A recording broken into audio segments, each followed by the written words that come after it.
Калмыцкие врачи удалили опухоль головного мозга. В течение 2 часов нейрохирурги боролись за жизнь пациента. Опухоль была размером с яблоко и глубоко проросла. В связи с ее расположением и сложным доступом сохранялся риск задеть функционально значимые зоны, что грозило бы потерей памяти и всеми вытекающими последствиями. Но медикам удалось сделать невозможное. Врачи рассказали, что пациент уже пришел в сознание, разговаривает и продолжает лечение в нейрохирургическом отделении Республиканской больницы имени Жемчуева. Пациент поступил с признаками инсульта подозрения. Он был загружен в глубоком оглушении к сопору. У него был гемипарез левосторонний, то есть левая рука и нога не двигались.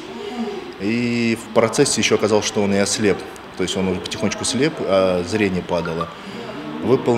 Привезли его на скорую помощь в приемное отделение, выполнен МКТ головного мозга, впоследствии МРТ головного мозга с контрастом и вывели эту опухоль головного мозга. Операция сложная. Это опухоль основания черепа, менингиома. Она сама по себе расположение сложное. Она изначально подразумевает, что будет сложный ход операции. Доступ тяжелый и размеры гигантские, огромные. Поэтому сложности присутствовали технического плана. Но справились, слава богу, все сделали с бригадой.